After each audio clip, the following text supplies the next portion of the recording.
Introduce Dr. Joshua Lee, our next speaker. Dr. Lee joined as CIO for USC Health in July. He's responsible for clinical, financial, and general business systems that support the clinical enterprise across Keck and Norris medical centers, as well as USC Care, their physician group. He collaborates with research efforts in the Keck School of Medicine and that further the academic and teaching missions of USC Health and the Keck School of Medicine. In his previous role, he was CMIO for UC San Diego Health System. He was responsible there for enterprise-wide deployment of a continuum of care health record and participated in the attainment of HIMSS Analytics Stage 7 for the health system. We really have some rock stars with EHR implementations here today. It's amazing. He earned his MD degree at UCSF, yet another reason to be called a rock star. Elected to the AOA Honor Society. After completing his internal medicine residency at Brigham and Women's in Boston, he devoted an additional year as chief resident. After completing his residency training, Dr. Lee spent 4 years on the faculty of the section of general internal medicine at Dartmouth Hitchcock Medical Center in Lebanon, New Hampshire. Please welcome Dr. Lee.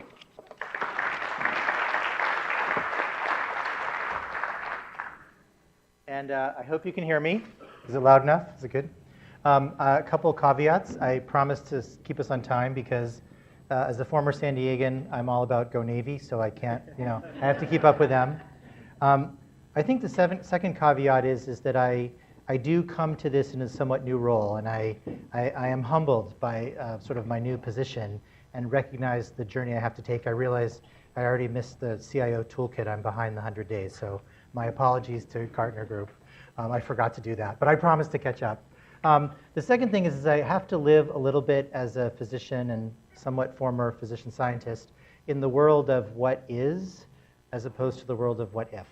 And it's not to be Debbie Downer. I don't mean to be Debbie Downer, but I recognize that I have to look critically at the systems that we're implementing and ensuring that they're actually delivering what they're supposed to be delivering, A, and B, that we're not having unintended consequences or unintended costs. And I think that unfortunately, some of what swirls around now in the dialogue around healthcare IT is a very imaginative, futuristic view of the world, and I'm appreciative of the federal government stimulating us to do this, but I want to make sure that we're doing it right and that we're actually, at the end, able to demonstrate that we made value. The reason I want to do that is because I'm concerned that in the changes coming to the healthcare market, we're going to be called upon to demonstrate in very strict terms the quality changes or safety changes that we expect from implementation of systems. And that's why I'm a little bit hard-edged about, well, is this really doing what it says it's going to do?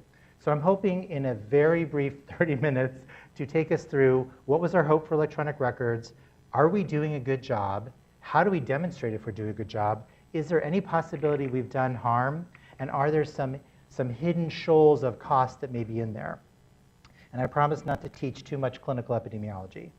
So the nature of the beast, this is probably stuff that people have heard and kind of beat on our head for a long time. We have tons of errors in healthcare, but my concern is, are we even 10 years later into electronic records doing a better job? So the very earliest hint that there was a problem goes back now 20 years. And it took a lot of work to sift through hundreds of thousands of records to get hundreds of thousands of pages of records to look at 30,000 records to find out that there were lots of errors, 4%, and these were due to negligence. So this is some really early work, and this is what kicked off other discussions of error in healthcare. So when this is actually why I got involved, is David Bates was my section chief when I was a medicine intern at the Brigham, and it really looked at these admissions and said, what's going on? These are high quality tertiary care medical centers, and still we're having significant numbers of adverse events with high degree of preventability. So that's what launched the floodgates. It was that initial IOM report back in the 90s that I think unlocked electronic health records for the US. Because without this impetus, this sort of lighting a fire under the platform, we wouldn't have had all of the stimulus under multiple administrations to get on the EHR bandwagon. And by the way, I have devoted the last 15 years of my life to this, so I really don't want to kill the hand that's feeding me. And so about now 15 years ago, the idea was quality of care can be defined and measured. That was actually revolutionary at the time, that the problems were widespread, and that large numbers are harmed every year, and we have to overhaul how we deliver care services. The challenge is we have said this continually for the past 15 years, and I'm still not quite sure we've made that much headway yet. I think we have the dawn of headway, but we're not at the end of headway. So a good example is, now count 17 years later, 2008, a colleague of mine, Renu Kaushal, went and tried to say, well, are we still having this extent of ongoing errors? So she took a look at some inpatient pediatric units, and for every 1,000 patient days was still finding about 30 significant errors, and even among sort of less complex patients, people in a general medicine unit. Obviously, people in an ICU, the more meds you give somebody, the more chance you're going to screw up. That's just the reality.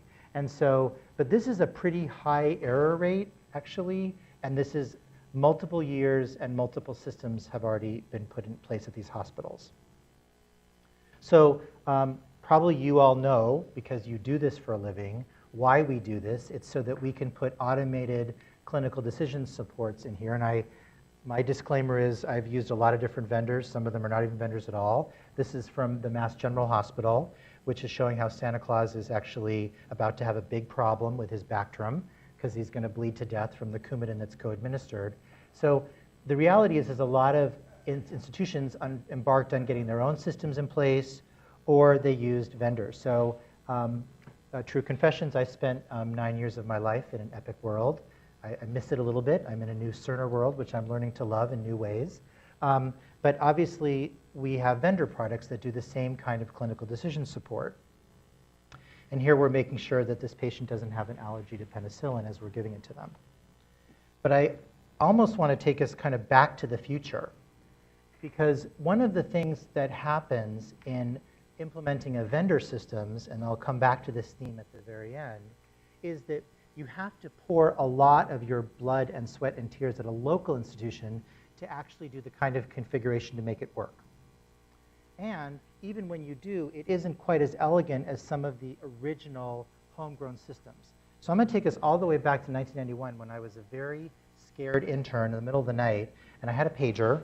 In fact, I still have a pager. I'm considered a technological Luddite because I still have a pager.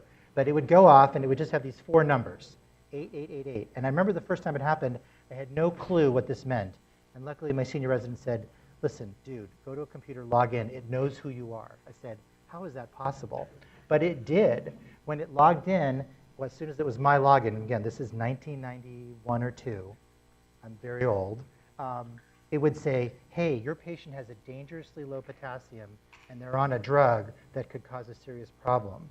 And the reason why it was able to do this, it was because in one integrated system, it knew everything about the patient and the drugs they were on. It knew all their lab results. It knew what time of day it was, who should be covering, who's the primary intern, and who's covering our primary intern. Yeah.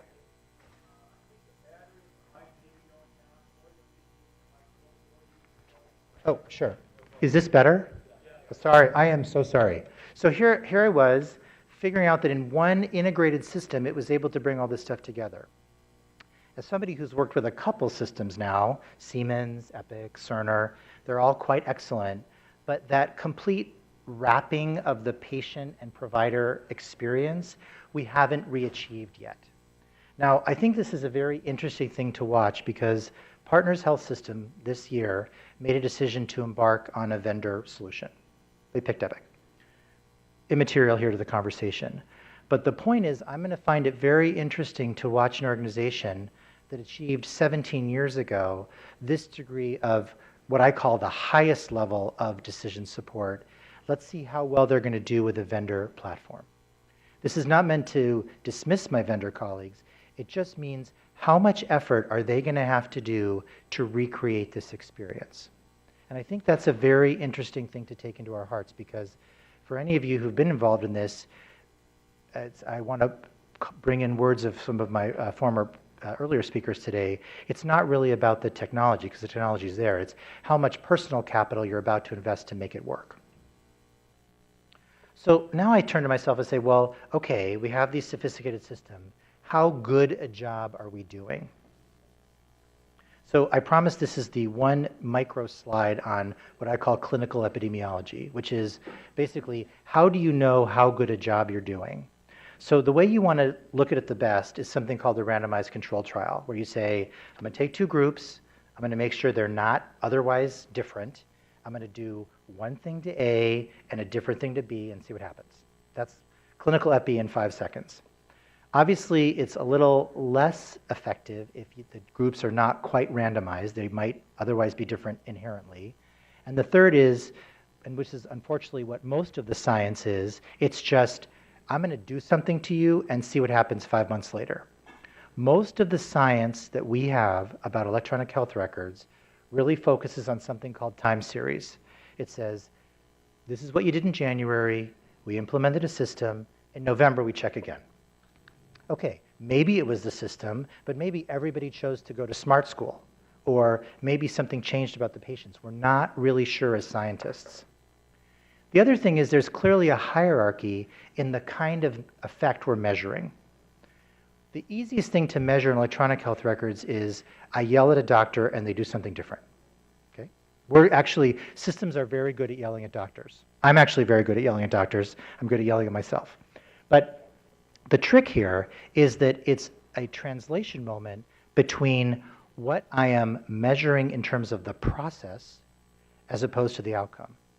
Like, we can give a lot of aspirin and we can give a lot of Lipitor, but are we really having less heart attack or stroke? So I'm excited that there was somebody here from a pharmaceutical company, because anybody who's ever been engaged in bringing a medical device or a pharmaceutical product to market knows that your burden of proof is exceedingly high. You have to say, this is safe, but also it's effective, it's safety and efficacy. I would contend that in the production of electronic health systems, we actually don't measure safety or efficacy. That doesn't mean we shouldn't do it. It just means that we don't use the same burdens of proof as we do with other interventions on patients. And I'm highlighting this because for any of you who may have been reading some of the recent swirl in the New York Times, this has come up.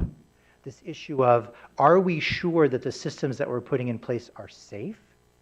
And in fact, if you're involved in sort of certain, I would call them almost underground email listservs, there's conversations about, have we gotten away with murder, so to speak, by not holding any EHR vendors liable for any potential patient safety outcomes as a result of use of their systems.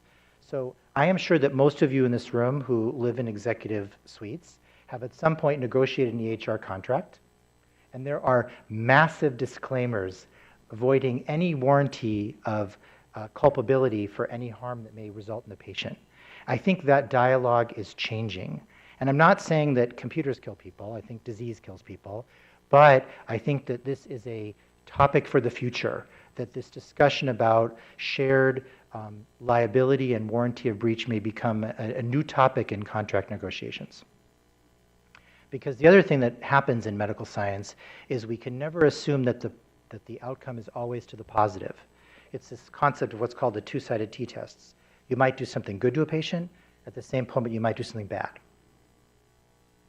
So the earliest studies were often in homegrown systems, and they were this time series analysis. So again, at places like the Brigham and the Mass General, they used homegrown systems, and they showed marked reduction in this rate of error. I would argue they didn't necessarily show change in patient outcomes, but they showed decrease in the rate of measurable error. And this was the work that I did. This is actually how I got involved in informatics. We got the bright idea that people don't do a very good job of changing the dose when the kidneys are failing, but computers do a good job. So can we give them a tool embedded right when they're ordering medicines that adjusts the dose appropriately? And you know what? They did a good job. If we told them the right thing to do, they would do it. So it showed good compliance with the recommendation.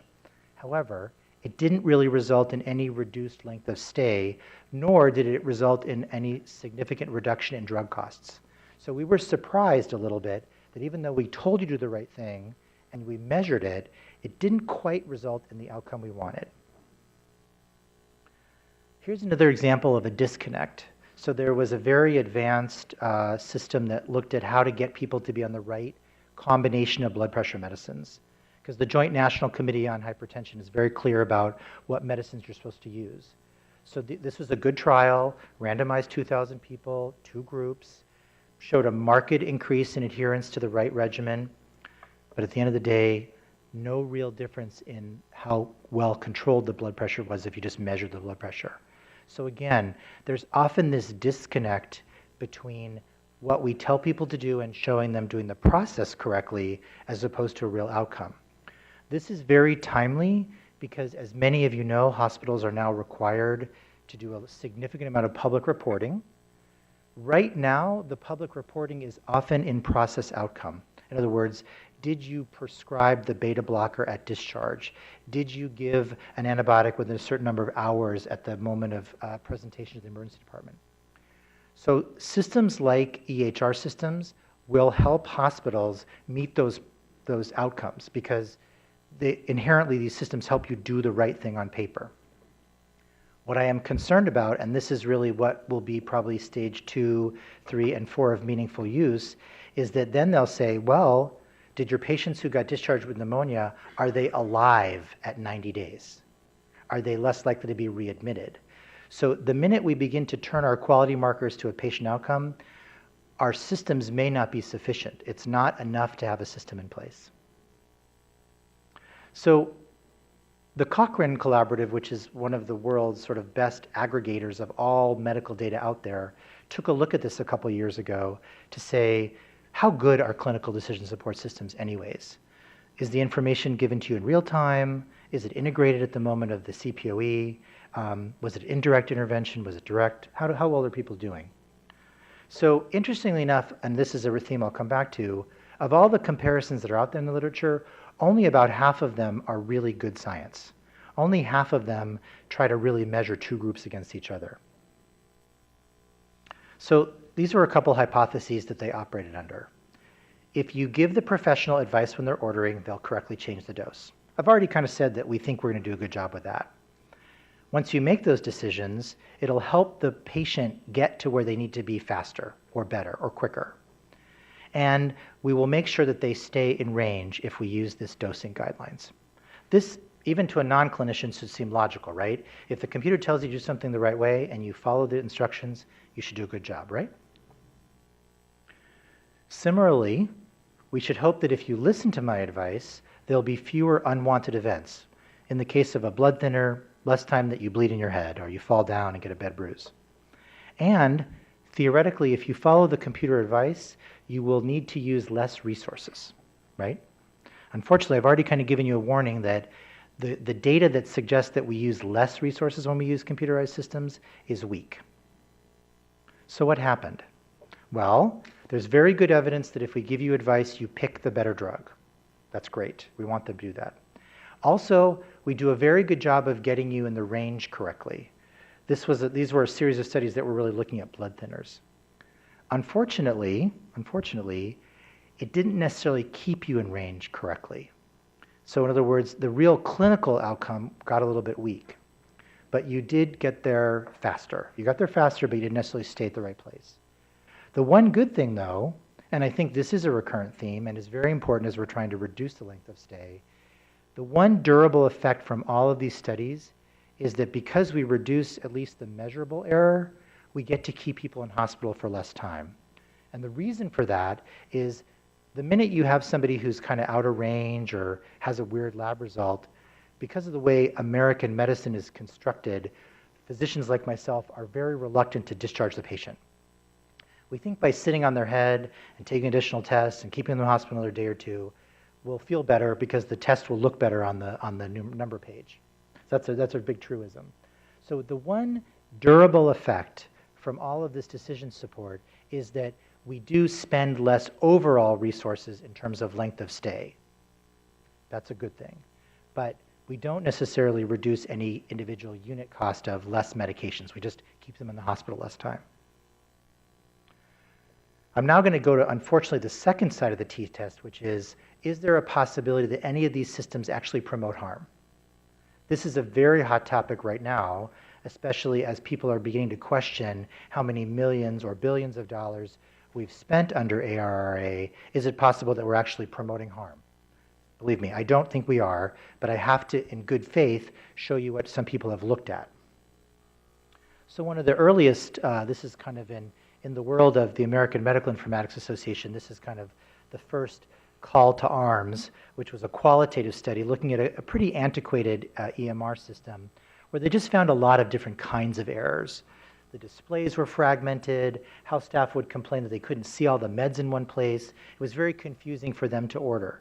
But this was qualitative. This was based on simple interviews and aggregation of interviews. It brought people together. And unfortunately, these occurred very frequently. A more troubling article came out a couple years later, which was a case study of implementation of electronic health records in a pediatric critical care unit. Now, this is an incredibly high-risk area, high-risk patients, very fast-paced, and some very interesting decisions were made about the implementation. And so they did a good job. This was time series, but they studied it before, 13 months before, and 5 months after. And they looked at a bunch of different analyses. They tried to control for a lot of complicating factors that could muck up why the kind of kids were dying or not dying. And they tried to really isolate, was any part of the CPOE implementation or any part of the overall EHR usage contributing to patient harm. So just on the raw numbers, if you look at the raw death rate, unfortunately, it increased once they implemented the system, which you can imagine as an institutional health leader, that's a very troubling outcome. I mean, it's one thing if we go over budget. Nobody really wants to be held responsible for actually patient harm. Once you controlled for all the other kind of grabbly that's out there, there still persisted an association between use of the system and increased harm to the child. And so what this forced was a very significant look at some of the implementation practices for this particular EHR usage. They chose to implement a bunch of things at once. The medications were slow to arrive from the pharmacy. The previous practice was that the nurses at the bedside would have pulled all the medications to be ready.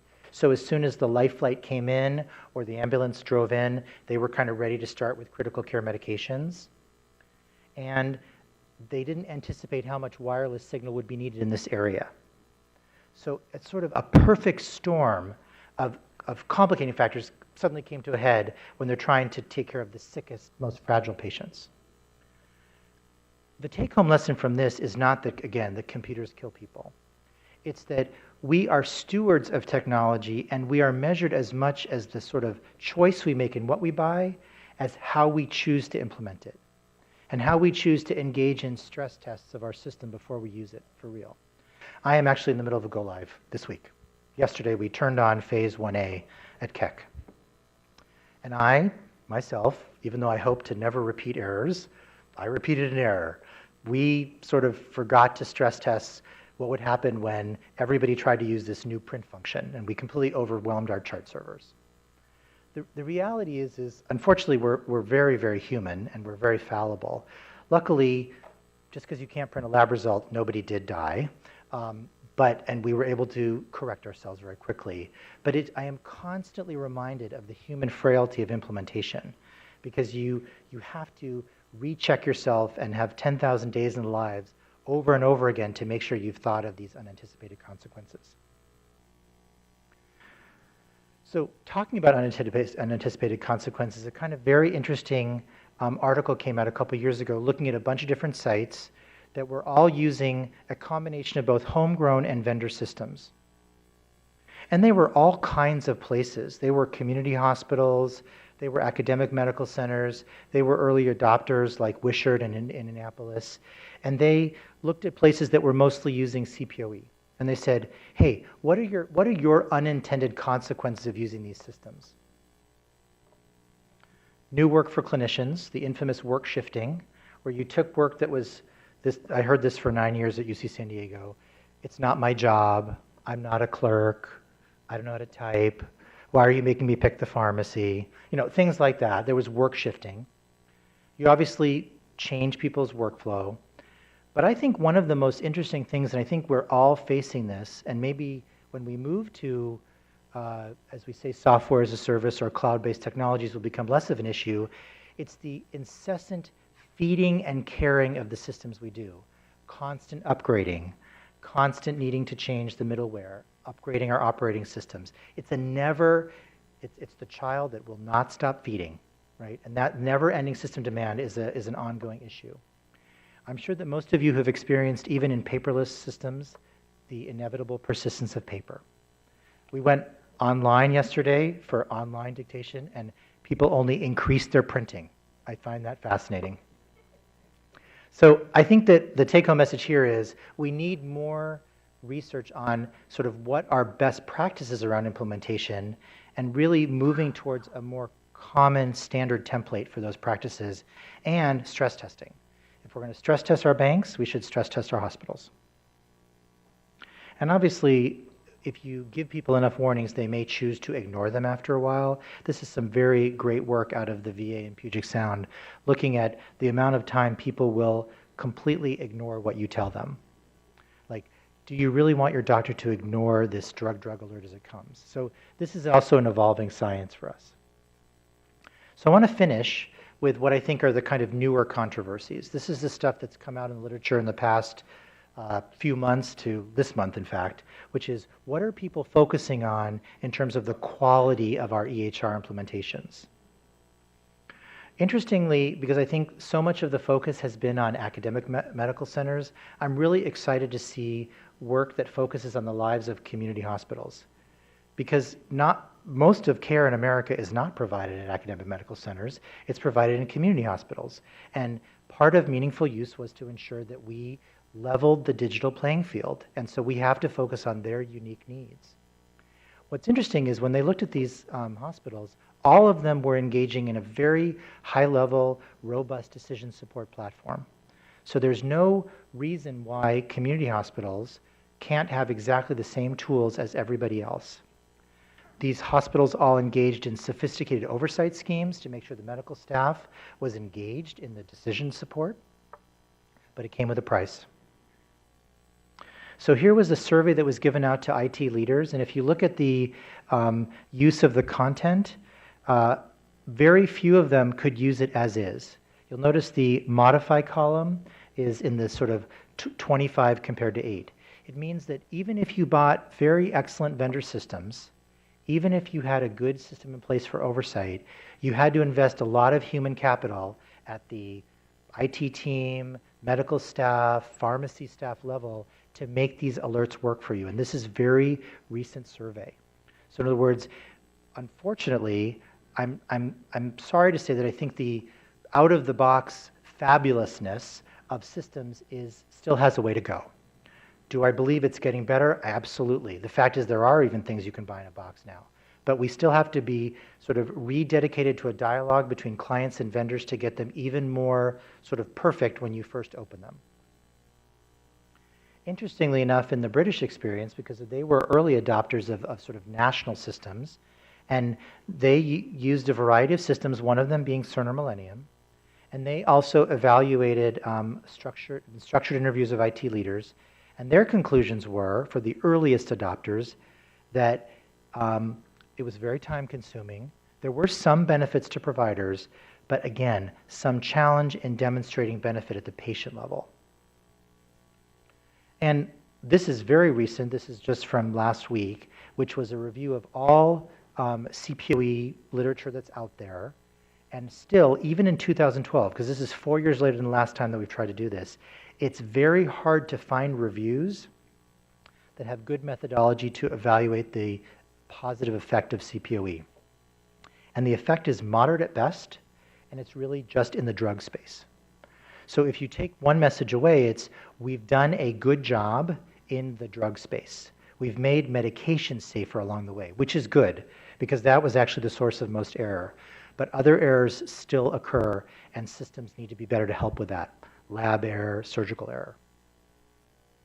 So you can see that it's a very narrow field when you're looking at the kinds of articles that are going to help us know whether the systems we use are safe or not. Started up here at almost 300 articles, and only 13 really help us. So I want to kind of end on a little bit more positive note, which is, I think there is riskiness in healthcare. It's highly complex. Patients are not airplanes. They are all very unique, and they have very unique needs when we meet them. So that inherently makes it risky. But I do think, and I wouldn't keep doing this, and I wouldn't have kind of stopped being a simple country doctor to do this, because I believe that there is a promise in electronic health records in making it better. And if nothing else, it puts the patient in the driver's seat of their own knowledge. I mean, one of the things that I'm very much looking forward to doing again at USC that we did in San Diego was really engaging the patient as part of the dialogue through secure patient portaling. But as a scientist, I have to remember that it is elusive to prove the benefit. And I think the only way that we're really going to do this is by making a commitment as healthcare institution leaders to be open to having collaborative efforts across institutions. A good example in Los Angeles area is there is a very large number of hospitals who use Epic as a base. They're not on the same system, but if you add up all of the Kaiser and all of the UCLA and all of the Cedars, that's a big group of people. And if you add up all of the people who use Cerner, a shout out to my Huntington colleagues, all of DHS, all of USC, if you add that up, it actually gives you a living laboratory to say how effective across institutions are any given vendor. That takes guts. It takes guts as a vendor to be willing to be studied, and it takes guts as an institution to say, I'm willing to open up my data to see if we're really changing people's lives. So a little bit of a call to arms. I'm hoping I'm leaving us on a positive note. I really do believe in the promise. I can't leave my roots completely and say, got to show me. So thank you.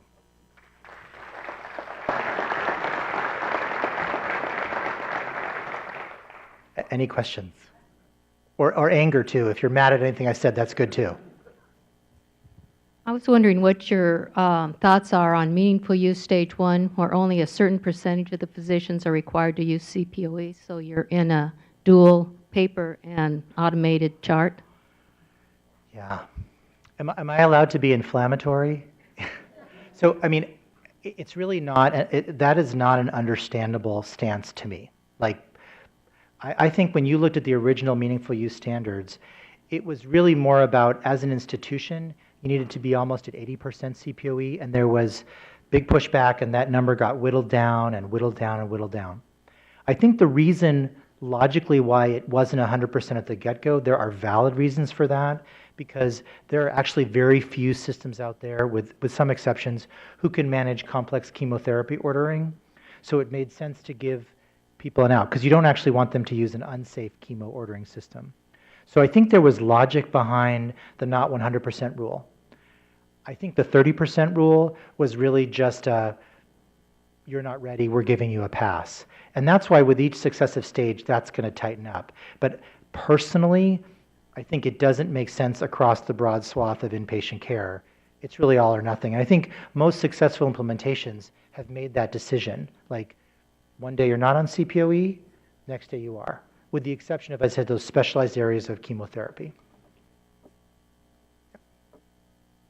Yes.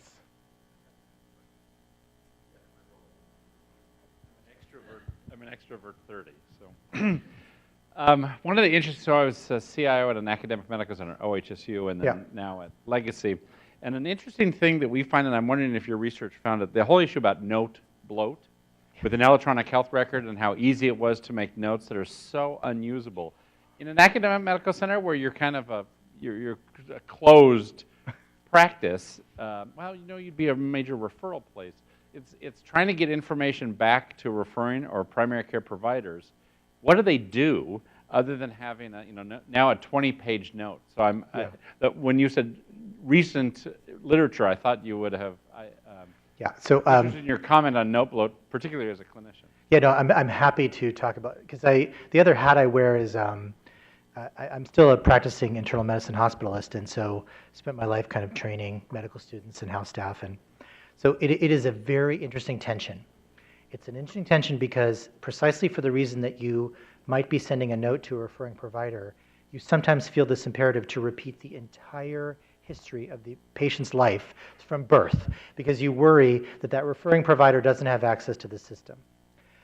The other challenge, and I think you have a VA past, so I think people who grew up in CPRS know this, that it became this really kind of laziness where you just took the other note and you kind of just kept adding. So what happened is you had these unintelligible notes.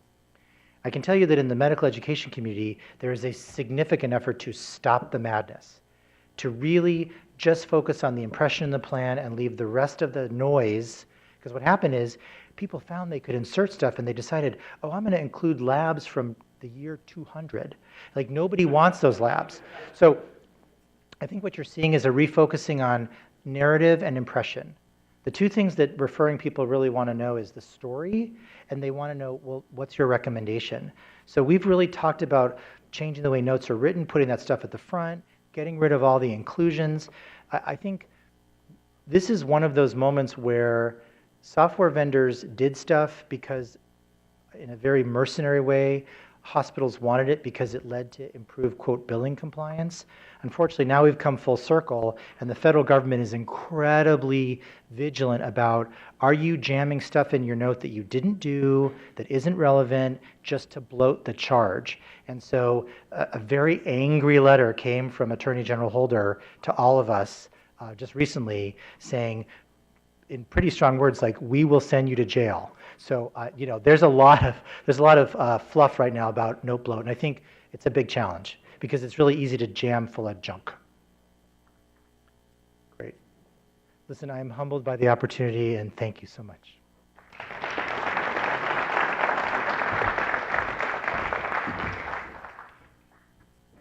Oh, thank you. Oh, I get to stay here. We're going to set up for the panel now. If the prior speakers can come on up. And I wanted to ask Angela if we're doing any kind